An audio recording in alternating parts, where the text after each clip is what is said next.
Programme में आपको खुशामदीद कहते हैं। मैं असदुल्ला खान हूँ। पीडीएम आज नींद से जागी है और 2 जलसों का ऐलान कर दिया है। एक 16 अक्टूबर को होने जा रहा है फैसलाबाद में, एक 31 अक्टूबर को होगा डेरा गाजी खान में। ये मुलाकात है जो आज शहबाज शरीफ साहब की हुई है फजलुर रहमान साहब के साथ। इस मुलाकात के बारे में कुछ खबरें इस तरह की आ रही थी और ख़बरें आज ये भी हैं कि कुछ ऐसी बातें भी हुई हैं कि मौलाना फजलुर रहमान साहब ने शहबाज शरीफ साहब से कुछ गिले शिकवे भी किए हैं कि जनाब हम यहाँ पर लड़ाई लड़ रहे हैं एक ख़ास मकसद के लिए और आप मुज़ाहमत की बातें कर रहे हैं। एक तरफ बिलावल साहब चले गए हैं, दूसरी तरफ अगर आप मुज़ाहमत की बात करेंगे तो मेरा क्या बनेगा। कुछ इस नौयत की या कुछ इस फिक्रमंदी के साथ उन्होंने शहबाज शरीफ साहब के साथ गिले शिकवे किए हैं और शहबाज शरीफ साहब ने 2 जलसों के लिए रजामंदी जाहिर कर दी। एक फैसलाबाद में हो रहा है, दूसरा डेरा गाजी खान में हो रहा है। जाहिर है एक फैसलाबाद वाला जो है वो PMLN होस्ट कर रही होगी और डेरा गाजी खान वाला जो है वो मौलाना और उनकी टीम होस्ट कर रही होगी। अब इस मुलाकात की सिग्निफिकेंस क्या है और PDM बगैर कोई लाहे अमल बनाए जलसे कर रही है तो उसका क्या इम्पैक्ट होगा पॉलिटिकली। और फिर जो प्रेस कॉन्फ्रेंस की गई उसमें कहा गया कि जी हम मुतालबा करते हैं कि हुकूमत फौरी तौर पर घर चली जाए और फ्रेश इंतखाबात करवाए जाएँ, शफाफ इंतखाबात कराए जाएँ।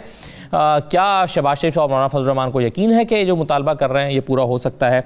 इस पर हम गुफ्तगू करेंगे आज के प्रोग्राम में। आज शहबाज शरीफ साहब की सीढ़ियों से गिरने के बाद और सेहतयाबी के बाद पहली जो है वो मीडिया अपीयरेंस थी और पहली ही मरतबा आज वो सुबह बैंकिंग कोर्ट में भी पेश हुए हैं। तवक्को की जा रही थी कि चूंकि इस दौरान नैब ऑर्डिनेंस आया है जिस पर उनकी पार्टी ने कुछ शोर भी मचाया तो शहबाज शरीफ साहब बड़े ज़ोरों शोर के साथ इसको मुस्तरद करेंगे, लेकिन उन्होंने मुस्तरद तो किया है लेकिन बड़े धीमे से लहजे में मुस्तरद किया है शहबाज शरीफ साहब ने। अब क्या इसकी बाकी शिकों पर इत्तेफाक है उन्हें जिसके बारे में वो समझते हैं कि चलें ये तो काबिल कबूल है, एक्सटेंशन को छोड़कर बाकी चीज़ें। तो PMLN की क़यादत अहमद के फार्मूले के साथ इस नैब ऑर्डिनेंस को कैसे देख रही है, इस पर बात करेंगे। और आज जो शहबाज शरीफ साहब अबूरी ज़मानत की तौसीक़ के लिए बैंकिंग कोर्ट में सुबह गए हैं, बैंकिंग कोर्ट में उन्होंने FIA की शिकायतें जज साहब को लगाई हैं। उन्होंने कहा कि ये तासुर दे रहे हैं, मीडिया को खबरें जारी करते हैं, मीडिया में ये आज उन्होंने जो अल्फाज से शहबाज साहब के उनके अल्फाज थे कि FIA ने बड़ा जोर लगा के आज के अखबारों में ये खबर छपवाई है कि मैं सवालों का सही जवाब नहीं दे रहा और इधर उधर की बातें कर रहा हूं। तो इस पर उन्होंने एहतजाज भी किया और जज साहब ने फिर कहा भी कि आप मीडिया को खबरें जारी ना करें। FIA से कहा कि आप जो जिम्मेदारान से कहें उनको पाबंद करें कि वो मीडिया को खबरें जारी ना किया करें। तो इस पर शहबाज शरीफ साहब ने हेयरिंग खत्म होने के बाद वक्त लेकर 3-4 मिनट गुफ्तगू की और उन्होंने कहा कि मेरे साथ सवाल जवाब हो रहा होता है और उधर खबरें मीडिया में चल रही होती हैं।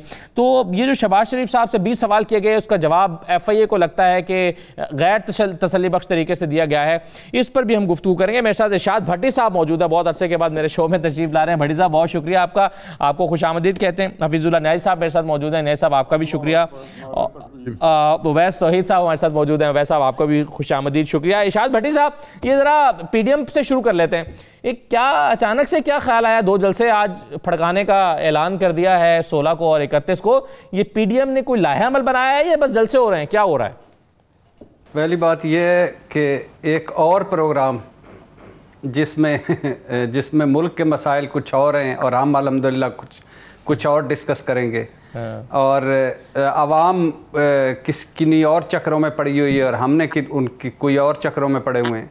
भाईजान इस वक्त क्या मुल्क के बैरूनी सरहदों पर देखें, अफ़गानिस्तान और हमारी अमरीकी जो नायब वज़ीर ख़ारजा आका हमारी तशरीफ़ लाई हैं वो और FATF और IMF और कांग्रेस में हम बिल पेश हुआ है कि इस मुल्क को कोई सबक सिखाया जाए, यानी उस मुल्क को जिसने 75,000 शहादतें दी, खरबों का नुकसान करवाया, पराई जंगें लड़ी और दूसरी तरफ महंगाई, बेरोज़गारी, गुर्बत कचूमर निकाल दिया है अवाम का। हम किन लोगों में पड़े हुए हैं? शहबाज शरीफ, नवाज शरीफ और उसके बाद मौलाना फजलुर रहमान और अपोजिशन और PDM। अब इस गुब्बारे से हवा निकल गई है भाईजान। अब वो निकल गए इससे। नवाज शरीफ साहब की मज़ाहमत और इनकलाब हवा हो गया है। शहबाज शरीफ साहब की मफामत जो है वो अपने चक्रों में पड़े हुए हैं, बिलावल साहब अपने चक्रों में पड़े हुए हैं। मौलाना साहब से को कहना ये है कि मैंने तो सुना था कि मोमन एक सुराख से एक बार ही डसा जाता है। आपको पहले भी आपने लॉन्ग मार्च किया था, ना कराची से सी ऑफ किया बिलावल ने, ना लाहौर में वेलकम किया हाउस ऑफ शरीफ ने, और फिर जलसों में तकरीरें करके निकल गए, और आप भी plan A B C D करके दुआए खैर करके निकल गए, और फिर उसके बाद आर पार, और फिर उसके बाद इस्तीफ़े, और फिर उसके बाद इमरान खान को गिरबान से पकड़ के निकालेंगे, और फिर वो गुजरांवाला जलसे में नवाज शरीफ साहब की जो बड़कें, और फिर उसके बाद कराची, और फिर उसके बाद कोयटा, और फिर उसके बाद क्या क्या क्या क्या किया जाए, वो लातादाद वो आल पार्टीज़ मीटिंग्स, वो लातादाद रहबर कमेटियाँ, वो उसके बाद सारे प्लान, वो 26 नुकात, वो सारे वो जमहूरियत को जो सर पे कंधों पे उठाए हुए हैं, क्या करें? यानी फौरी इंतखाबात क्या, मुझे समझ नहीं आई। फौरी इंतखाबात का क्या करना चाहते हैं? फौरी इंतखाबात करवा कर क्या करना चाहते हैं? खुद इक़्तिदार में आना चाहते हैं। ठीक है, हालात इमरान खान साहब की मेहरबानी है कि उनकी गवर्नेंस परफॉर्मेंस अल्हम्दुलिल्लाह इतनी टॉप क्लास है कि उन्होंने ये 20 साल खड़े नहीं हो सकते थे, ये कंप्रोमाइज्ड, ये करप्शन में नक्को नक डूबे हुए, ये डीलों ढीलों वाले लोग, उन्होंने इनको 3 साल में लाकर खड़ा कर दिया। ठीक है, गवर्नेंस परफॉर्मेंस, महंगाई, उनके वादों से फिरना, और एक के बाद एक, लेकिन इसके बाद क्या? ये सारे तो दाई थे, ये मौलाना फजलुर रहमान, ये शहबाज शरीफ साहब, ये नवाज शरीफ साहब। ये पता है आपको, याद है मुश्तरका पार्लियामेंट का इजलास हुआ था जब इमरान खान बाहर डी चौक पे बैठे हुए थे, ये जमहूरियत के दर्स देते थे हमें और कहते थे ये कैसा आदमी है जो कहता है कि मुस्ताफ़ी हो जाओ और असम्बलियाँ मुस्ताफ़ी हो जाएँ। भाई हमें मुद्दत पूरी करने दें। फिर नवाज शरीफ साहब की आपको वो पंजाब हाउस में वो आपदीदा किस्म की प्रेस कॉन्फ्रेंस पता है, जिसमें उन्होंने कहा था कि ये कैसा मुल्क है जिसमें किसी भी हुकूमत को मुद्दत पूरी नहीं करने दी जाती। तो फिर उसके बाद ये सारे दावे कि नहीं, जमहूरियत, डब्बा बंद जमहूरियत जो हमें नसीब हुई है, ये इस जमहूरियत को तभी ये पले फूलेगी कि जब सारे अपनी मुद्दत पूरी करेंगे। तो मुद्दत पूरी करने दें, आप भुगतें। हम शुक्र अदा करें कि तब्दीली सरकार की परफॉर्मेंस इस तरह के डे बाई डे आपको हवा मिल रही है और वो डूबे जा रहे हैं। अब फौरी इलेक्शंस के बाद क्या करेंगे? फौरी इलेक्शंस करवा कर किस तरह करवाएंगे फौरी इलेक्शंस? आपने कुछ इलेक्ट्रॉनिक रिफॉर्म्स कर ली, आपने कोई मशीनें ले आए, आप शफाफ इंतखाबात के लिए कुछ कर चुके हैं, बल्दियाती इंतखाबात हो चुके हैं, सारा कुछ हो चुका है, तो अब करने दे। 2 साल रह गए हैं, 2 साल भी भुगते। लेकिन मेरा ख्याल है ये भी उनके ऐसे ही नारा है, वादा है और वो रेलिवेंट रहने की बात है, वरना उनको भी पता है कि ना फौरी इंतखाबात होने हैं। ठीक है, और शायद वो चाहते हैं एतमाद ला सकते थे, जो इस्तीफे मुंह पे मारने थे वो मारे नहीं है। बिल्कुल ठीक है भट्टी साहब। एक तो वैसे जो आपने बात की ना शुरू में, मैंने कहा चलें बात मुकम्मल कर लें, फिर मैं इंटरप्ट नहीं करता आपको। वो जो आप कह रहे हैं वो बड़े इंपॉर्टेंट इशूज़ हैं और उस पर हम बहुत प्रोग्राम करते रहते हैं। अफगानिस्तान के मामला, ये बॉर्डर के इशूज़, ये महंगाई के मसाइल, इस पर हम रोज़ प्रोग्राम करते हैं। लेकिन ये फजलुर रहमान साहब और ये इनका भी तो कुछ करना है ना, करंट अफेयर्स का हमारा शो है, आज की इंपॉर्टेंट मीटिंग है, तो इसलिए इसका भी भाईजान ये मिजाहिया फिल्में चली हुई हैं। ये मिजाहिया फिल्में चली हुई हैं, ये मिजाहिया फिल्में चल रही हैं आवाम में।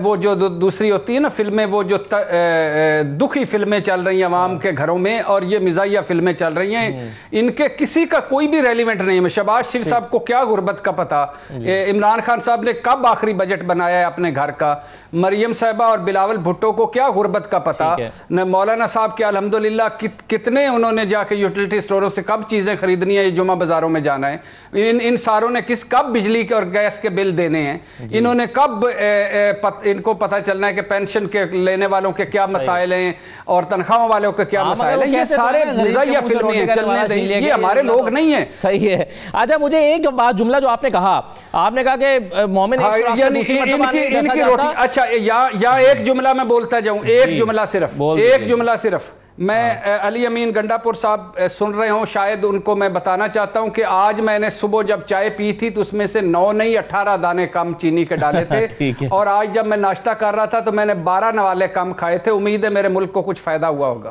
इंशाल्लाह। अच्छा, मुझे हफीजुल नईम साहब ये बताएं कि अभी भट्टी साहब कह रहे हैं कि मोमिन एक सुराख से दूसरी मरतबा नहीं डसा जाता, तो मौलाना क्यों डसने के लिए था? मौलाना के पास दूसरी और फिर तीसरी मरतबा डसे जाने के अलावा ऑप्शन क्या है? पहली बात तो यह है कि अमीनुल्लाह गंडापुर साहब के पास शहद भी है, तो ये सहूलत अगर भट्टी साहब के पास नहीं है तो बदकिस्मत हैं। जिनको उन्होंने मशवरा दिया था उनका ख्याल था कि साथ शहद की जो महंगी वाली बोतलें जो है ना वो भी साथ पड़ी होंगी, तो शहद वाले अमीनुल्लाह गंडापुर। तो बहरहाल एनीवे अली अमीन। देखिए जी, मैं वो पाकिस्तानी हूँ जिसने इस मुल्क को टूटते देखा है। वाक़यात तो मेरे सामने पूरे पाकिस्तान की 74 साल तारीख ऐसे हथेली पे पड़ी है, और एक लम्हा जब भी मैं कोई पाकिस्तान की सियासत बात करता हूँ तो 14 अगस्त से और फिर उससे पहले भी जिस तकलीफ़ से ये मुल्क हासिल किया गया था और जिस सलाहियत को इस्तेमाल करके किया गया था वो भी मेरे सामने है। ये आज पाकिस्तान जो है तबाही के गढ़े पे खड़ा है। पाकिस्तान 4 सू जो है इस वक्त, और ये मैं आपको इसलिए बता रहा हूँ कि 16 दिसंबर 1971 को जब ये मुल्क टूटा था, जो हमारी पूरे निसाब में हदफ है, ऐसी नौजवान नस्ल को पता ही नहीं है, तो 15 दिसंबर को पाकिस्तानी कौम के अंदर बड़े बड़े दानिश्वरों के सामने कोई इस किस्म का जो जिसको कह रहे कि थोड़ा सा भी निज़ाम नहीं था। ये सामने आप मेरी बातें हरकत हिलेंगे ना तो मुझे बात नहीं हो सकती, मेरी कंसंट्रेशन लूज हो जाती है जी। अच्छा, वैसे एक बात है नई साहब कि मैं पिछले कोई 1.5-2 साल से ना एक ज़िमनी सवाल मैं आपके सामने रखना चाहता हूँ और वापस चाहता हूँ आप ज़रा कंसंट्रेट करें इस गुफ्तगू पे कि आप मुख्तलिफ सवालों के जवाब में 1971 के वाक़े को लेकर आते हैं और आप मौजूदा हालात के साथ उसको जोड़ते हैं, जिससे ये तासुर मिलता है कि खुदा न खास्ता पाकिस्तान को भी 1971 जैसे मसाइल का सामना है, और पिछले 2 साल से आप डरा रहे हैं कि खुदा न खास्ता पाकिस्तान के साथ कुछ ऐसा हो सकता है। वैसे मेरी अल्लाह का शुक्र है कि पाकिस्तान को उस तरह के मसाइल सामने नहीं है कि खुदा न खास्ता वो पाकिस्तान को 71 जैसे चैलेंजेस हैं या टूटने के जैसे खदशात का सामना है। मैंने सवाल वैसे मौलाना फजलुर रहमान साहब के हवाले से किया था, अगर आप उस पर भी रोशनी डालना चाहें तो। देखिए जी, मुझे उसमें कोई दिलचस्पी नहीं है। ठीक है, मेरे नज़दीक मुझे पता है कि मेरी तरजीहात क्या हैं।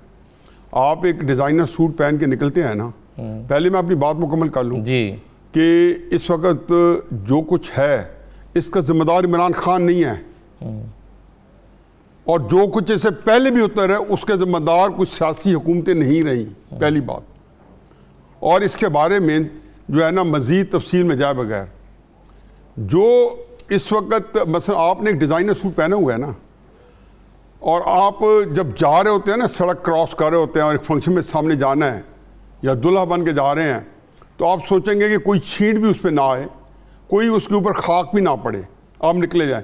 लेकिन अगर आप दरिया के अंदर उसी सूट के साथ आपको फेंक दिया जाए तो आप ये नहीं कहेंगे मेरा सूट बचाओ, आप कहेंगे मेरी जान बचाओ। इस वक्त मुल्क के अंदर जो मैं बात करता हूँ ना, हमें बहुत सारे जो सियासी जो वाक़यात होते हैं उनके तसलसल नहीं पता। बलूचिस्तान के अंदर अगर मसाइल और नहीं ख़त्म हो रहे, इन्हें ख़त्म होना चाहिए। हम कोई वहाँ पे कोई काबिज हुकूमत नहीं है कि ये कहें कि पुरअमन हमें अमन ले आए हैं। मैं जो बात जो कर रहा हूँ ये कह रहा हूँ कि जी आपको इन मसलों से निकलना है और इस मुल्क को एक निज़ाम देना है। एक बात होती है, इमरान खान दौर पूरा करेगा कि नहीं करेगा जी। जिस दिन इक़्तिदार में आता है, नवाज शरीफ दौर पूरा करेगा या नहीं करेगा।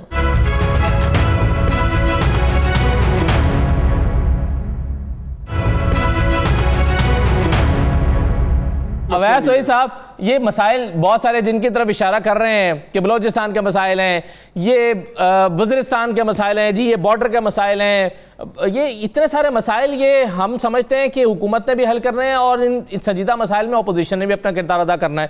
अपोजिशन 16 अक्टूबर और 31 अक्टूबर के जलसे के जरिए मसाइल हल करने जा रही है।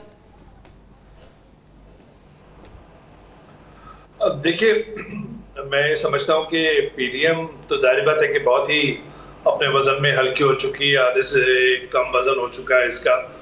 और जब से पाकिस्तान पीपल्स पार्टी और एएनपी निकले हैं इसमें से, और दूसरा जो एक कंफ्यूजन नजर आती है बयानिए के अंदर, चाहे आप उसे गुड कॉप कह लें, बैड कॉप कह लें, या फिर वाक़तन जो है वो बयानिए के अंदर इख्तलाफ अगर शहबाज शरीफ साहब, मरियम नवाज साहिबा या उनके वालिद नवाज शरीफ साहब के दरमियान अगर है, तो उसका जाहिर बात है कि उसके बाद वो डाइल्यूट होती है सिचुएशन, और ऐसा नहीं है कि ये कोई बड़ा रेवोल्यूशन ले आएंगे।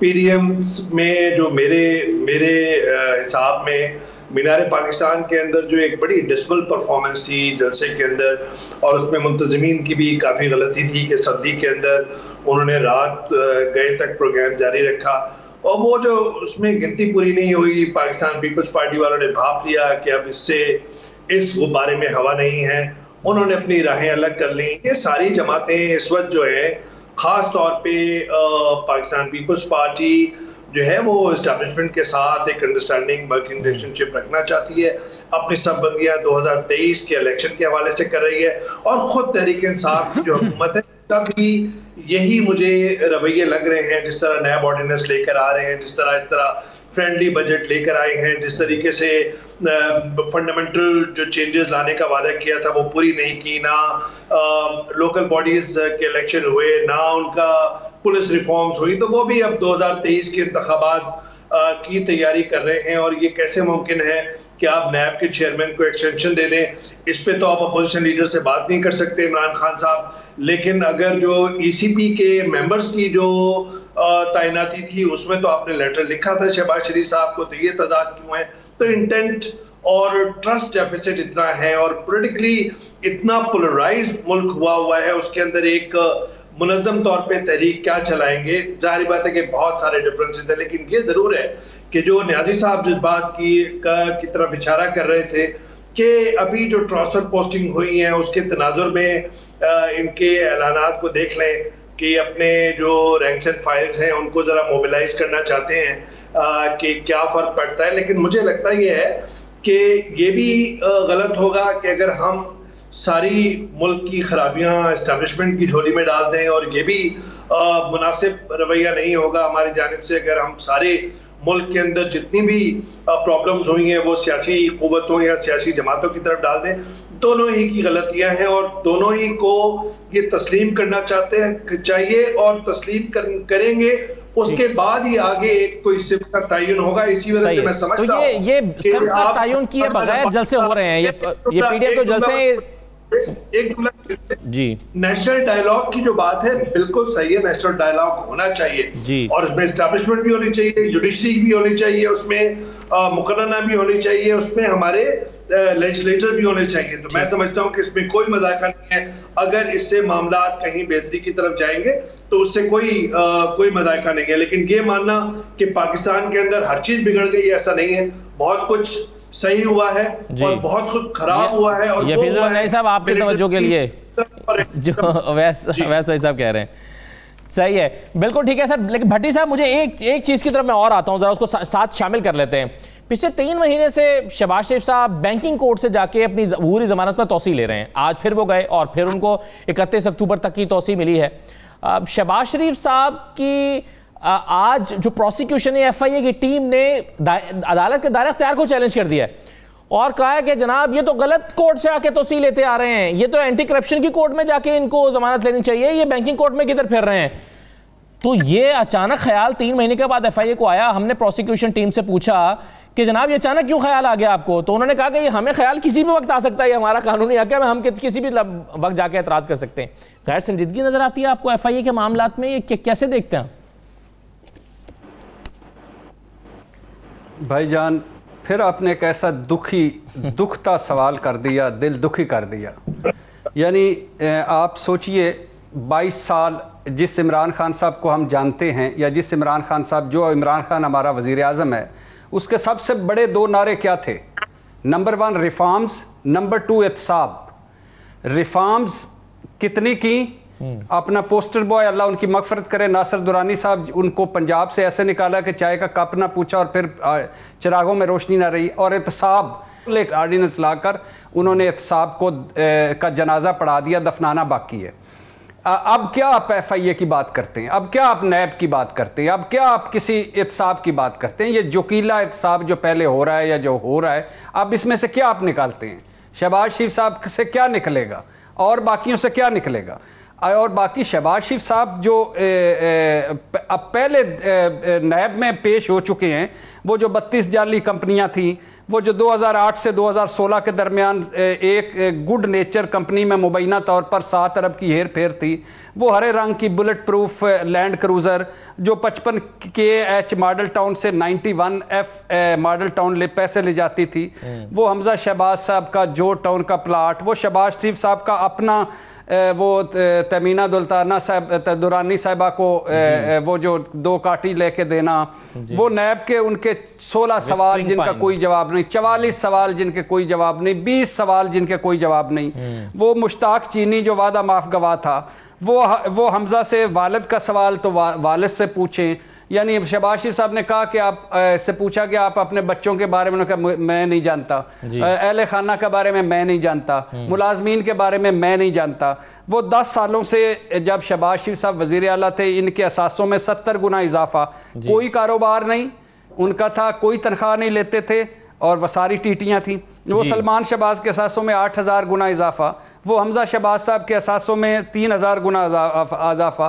वो मलक अली अहमद कौन था जो सलमान शहबाज का क्लास फेलो था, जो सीएम सेक्रेटेरिएट में डायरेक्टर लगा हुआ था पॉलिसी एंड कंपनी, वो निसार गुल, वो मलक मकसूद, वो महबूब फेरीवाला, वो मंजूर पापड़ फरोश, वो ताहिर नकवी, वो कबाड़ी जिससे शहबाज शरीफ साहब के अकाउंट में पैसे गए, वो चाय वाले के 7 करोड़, वो घी वाले के 4 करोड़, वो ड्राई फ्रूट वाले के 45 लाख, वो शुगर मिल के 57 जाली अकाउंट्स, वो 20 छोटे मुलाजमीन, वो फलों सब्जियों मेडिकल स्टोरों कपड़ों की दुकानों खिलौनों पीसीओ से करोड़ों की, और वो सारे तो ये इस तरह के और बड़े सारे हैं। वो अजहर हुसैन मुगल जो करोड़ों रुपए जो शहबाज शरीफ के मुबैना तौर पर अहले खाना के अकाउंट्स में।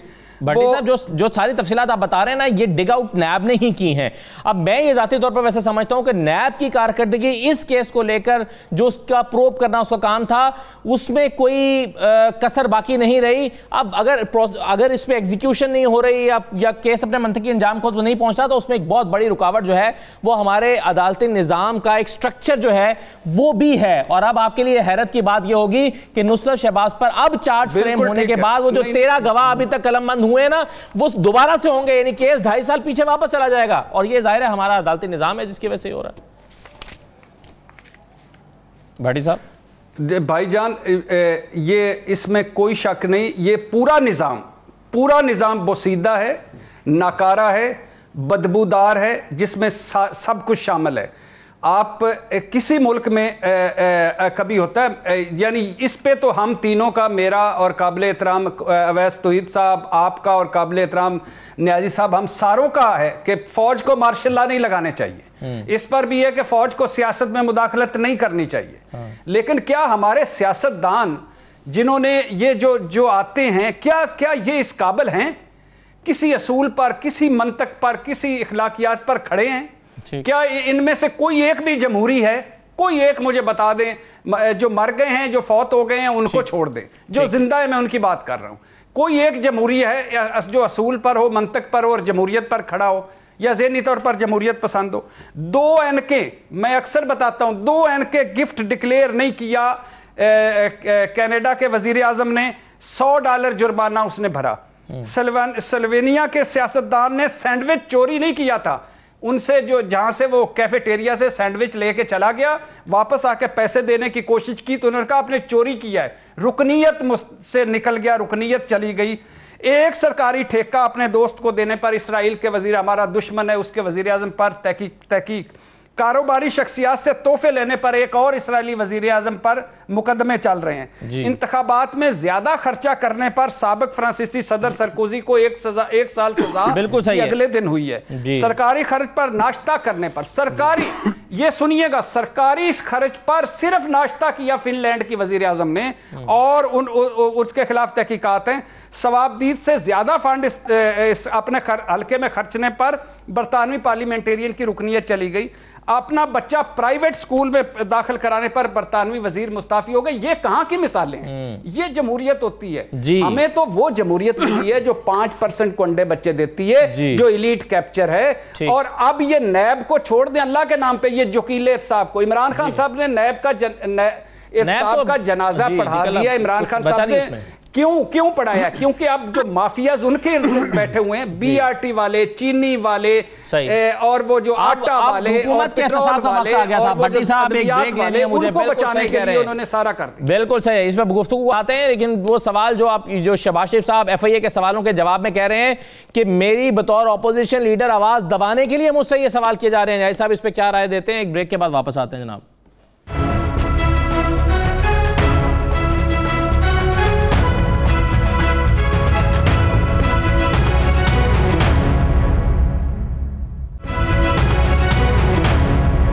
दोबारा आपको खुशामद कहते हैं। आज शहबाज शरीफ साहब बैंकिंग कोर्ट में पेश हुए थे, तो उसी पर्सपेक्टिव में हम बात कर रहे थे। मैं गुफ्तगू को आगे बढ़ाने के लिए नए साहब आपके सामने सवाल रखना चाहता हूँ। वो ये है कि जो शहबाज शरीफ साहब से 20 सवाल पूछे गए, फिर 25 सवाल पूछे गए, कई सवालनामे उनको भेजे गए। मुबारक में कहते हैं कि जाके मेरे बच्चों से पूछें, मेरी बीवी से पूछें, और मेरी जो ये जो तमाम बिजनेस है मेरे बच्चों और मेरी अहलिया के हैं, मेरा इससे ताल्लुक ही नहीं बनता। और फिर वो कहते हैं कि बतौर अपोजिशन लीडर मेरी आवाज़ को दबाने के लिए मुझसे ये सवाल किए जा रहे हैं, ये सवाल करना ही मुझ पर दबाव डालना है।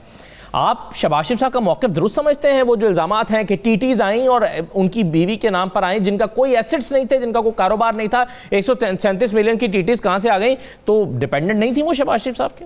देखिए जी साहब, 2-3 बातें हैं। पहली बात तो ये है कि फिर ज़ाहिर है कि मुझे तकलीफ़ हुई है कि मेरी वजह से आप यंग मैन हैं और आप लोगों को होप देनी चाहिए। और जब आपको एक अजीब लगा है कि जी मैं जब भी आता हूँ मायूसी फैलाता हूँ, मैं कभी नहीं फैलाता था। आप मेरे अगर कॉलम पढ़ें तो मैं हमेशा कहता था पाकिस्तान जो है कोई रोक ही नहीं सकता उसको 7वें आसमान को टच करने में। लेकिन 2-4 साल से जिस तरह से इवेंट्स होते रहे और जिस तरीके से सियासी इंतशार के शिकार रहे, और मैं एक बड़ा मेरा मुस्तनद किस्म का एक फ़िक्र है जो मैं अरसा दराज कॉलम के अंदर लिखता रहा, और उसके अंदर भी और उसको टीवी के ऊपर प्रोग्राम में बार बार कहता रहा कि कोई दुनिया की तारीख अगर जिसने पढ़ी है तो एक मुल्क जो सियासी तौर पे अदम इस्तेकाम का शिकार रहा हो और मुल्क जो है वो बच गया हो, और जो मुल्क जितना अरसा मुस्तहकम रहे हैं, जितनी बड़ी बड़ी एम्पायर्स रही हैं, उस वक्त तक पोलिटिकली स्टेबल रही हैं। अनफॉर्चुनेटली पाकिस्तान जो है जब से वजूद में आया सियासी अदम इस्तेकाम और इंतशार और अबतरी और अफसर तफरी का शिकार है।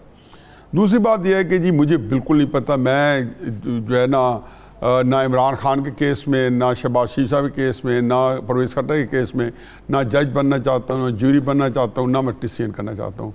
और उसके अंदर कुछ चीज़ है, क्योंकि मेरे नज़दीक 2 ही क्राइटेरिया हो सकते हैं। एक पाकिस्तान के कानून हो सकते हैं जो कि हम ज़्यादा फॉलो करते हैं, कहते तो हैं कि इस्लामिक हैं, और एक कुरान और सुन्नत हो सकती है।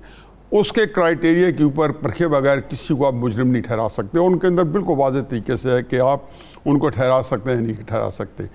लेकिन एक चीज़ मैं आपको बता दूं, और वो पहले जो फ़िक्र मैंने कहा है इसको आपको बर्दाश्त करना होगा कि मेरा इस मुल्क के निज़ाम इंसाफ से बिल्कुल इत्मीनान हट गया। सुप्रीम कोर्ट के अंदर इमरान खान का केस चलता है और पैनामा के ऊपर नवाज शरीफ साहब का चलता है।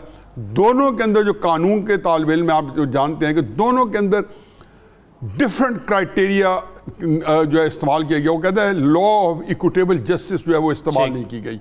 और उसके बाद हमारे पास आर्टिकल 10A है, वो ये कहता है कि हर पाकिस्तानी को जो है वो एक फेयर ट्रायल का हक दिया जाएगा और मुजरिम किसी को नहीं समझा जाएगा, हर एक को मासूम ट्रीट और लॉ का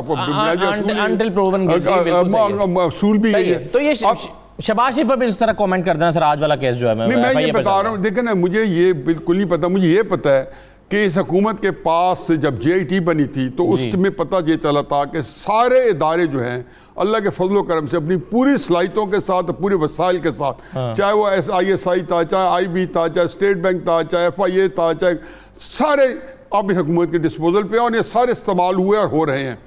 अगर है और गवाह भी हैं, क्योंकि इन्होंने तो कई ये चीज़ें बताई थी जी। यही एवनफील्ड अपार्टमेंट्स को जब उस ब्रॉडशीट में अटैच किया गया तो देखा को नवाज शरीफ साहब को वो पैसे देने पड़े उनको। मेरे नज़दीक मेरी ज़ाती राय है, और इसको आप बर्दाश्त करें, कि पाकिस्तान का जो मौजूदा निज़ाम इंसाफ है, जिसमें अरशद मलिक जैसे जज भी आ गए हैं और इस तरह की चीज़ें भी आ गई हैं, और राना सनौला का ड्रग्स का केस भी आ गया है, इस निज़ाम से भागना, अवॉइड करना शरन जायज़ है। ये निज़ाम इंसाफ नहीं दे रहा। चलें, ये तो आपने फतवा दे दिया, शरन जायज़ है। निज़ाम कमज़ोर है, निज़ाम टूटा फूटा है। इस निज़ाम के अलावा फिलहाल हमारे पास कोई चॉइस भी नहीं है। इसी निज़ाम के इसीलिए हम इसी निज़ाम को डिस्कस करते हैं। निज़ाम के खिलाफ खड़े हो जाने चाहिए। सही है। अवैस तो साहब, मुझे सर ये बताइए, ये हम बहुत अरसे से एक तासुर ये मिल रहा है पिछले 3-4 महीने तो खास तौर पर, कि वो जो प्रोब कर रही है FIA, शहबाज शरीफ साहब से सवाल करते हैं, शहबाज शरीफ साहब उसका जवाब नहीं देते। हमें तासुर यही मिल रहा है कि एक सवालनामा भेजा गया, उस सवालनामे का जवाब नहीं दिया। उन्होंने कहा कि बच्चों से पूछें, बीवी से पूछें और फलां से पूछें, मेरा इससे कोई ताल्लुक नहीं है। और उस ताल्लुक को एस्टैब्लिश करने के लिए पूरी की पूरी फाइलें इदारों के पास ही नहीं, NAB के पास मौजूद है, FIA के पास मौजूद है। लेकिन हमारा जो निज़ाम है वो उस नतीजे पर नहीं पहुँच पा रहा जिसके बाद हम कहें कि हाँ जी इसका फैसला हो गया। 3 साल हो गए, 110 में से 12 गवाहान के पर जरा मुकम्मल हुई है, वो भी अब नए सिरे से शुरू हो जाएगा क्योंकि नुसरत साहिबा पर अब चार्ज फ्रेम हुआ है। तो वैसे सब क्या मामला है, किधर को जा रहे हैं? देखिए असद, मुझे तो मुनीर नियाजी साहब का शेर याद आ जाता है, अगर शहबाज शरीफ साहब के कैंप में आप बैठ लें तो वो उनका लगता है कि अपने अमल का हिसाब क्या देते, सारे सवाल गलत थे जवाब क्या देते। और अगर तहरीक इंसाफ के कैंप में जाके बैठ जाएं तो वो इसमें तरमीम कर देंगे शेर के अंदर, और वो शेर कुछ इस तरह यूं होगा कि अपने अमाल का हिसाब क्या देते, सारे अमाल गलत थे जवाब क्या देते। तो ये तो बस अब एक पॉलिटिक्स की नजर हो गया है असद।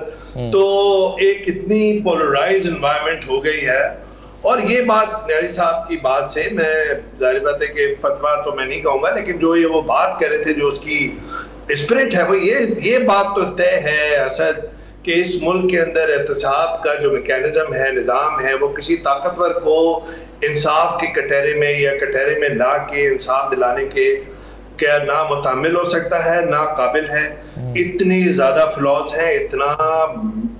जी हाँ, भट्टी साहब आपके पास आ रहा हूँ, जरा मैं और बारे में समझना चाहता हूँ, आपके ख्याल में ये ऑपोजिशन को ये पेट में क्या है, मतलब खुश है अंदर से इस ऑर्डिनेंस पे सिवाय एक आध शिक के, या वाकई इसको मुस्तरद कर रहे हैं और समझते हैं कि नहीं ये बड़ा जुल्म हो गया है, या ऑपोजिशन भी समझती है कि चलें हुकूमत को तो फायदा होगा हमें भी होगा? क्या आपके ख्याल में अंदरूनी कैफियत क्या हैं? ऑपोजिशन की ब्रेक के बाद वापस आते हैं जी।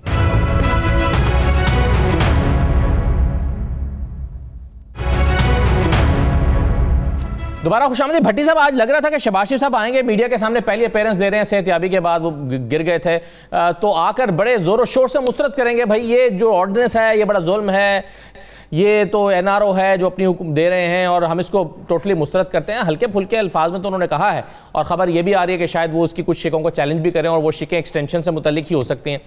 तो भट्टी साहब, क्या अपोजिशन भी खुश है हुकूमत के साथ साथ इस ऑर्डिनेंस की बेशतर शिकों पर? देखिए, क्यों नहीं खुश होना चाहिए, खुश होना चाहिए।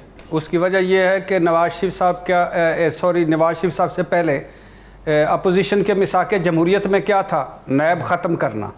नवाज शरीफ साहब क्या कहते थे कि नैब के पर काटने हैं। शहबाज शरीफ साहब क्या कहते थे कि ये डिक्टेटर का तोहफा है, इसे ख़त्म करना चाहिए। मरियम नवाज साहबा क्या कहती थी कि ये काले कवानीन वाला है। बिलावल भुट्टो साहब क्या कहते थे कि ये नैब जो है ये सियासी इंतकाम करता है, पॉलिटिकल इंजीनियरिंग करता है। जरदारी साहब क्या कहते थे कि ये नैब जो है, ये नैब और मईशत या नैब और पाकिस्तान साथ साथ नहीं चल सकते। शाहिद खकान अब्बासी क्या कहते थे कि मैं माफ़ी चाहता हूँ कि मैंने जावेद इकबाल साहब को चेयरमैन किया, नैब बुरा है। और इसी तरह पूरी अपोजिशन रोज़ कहती थी कि ये इसे ख़त्म होना चाहिए, ये बुरा इदारा है, इसे ख़त्म होना चाहिए। तो खुश होना चाहिए।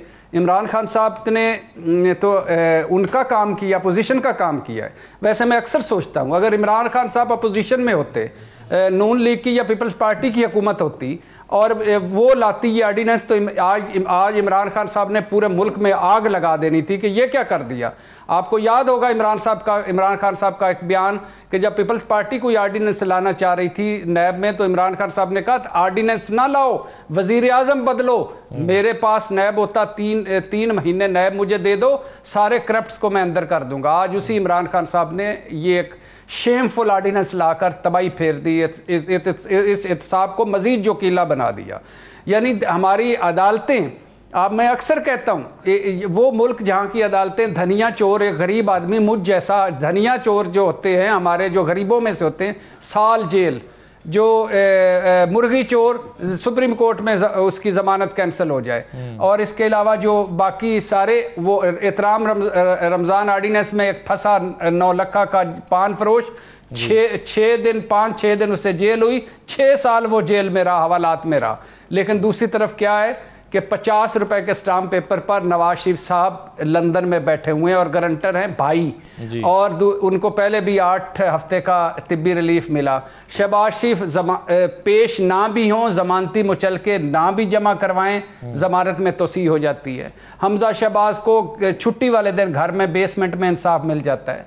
मरियम नवाज साहबा के बारे में अदालत कहती है नैब को कि जब आपने इनको गिरफ्तार करना हो 10 दिन पहले बताएं।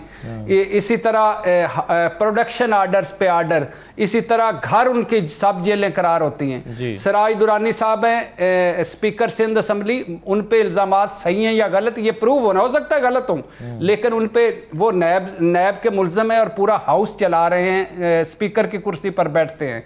इसी तरह इमरान खान साहब का हेलीकॉप्टर का गलत होगा लेकिन वो नैब के मुल्ज़म है।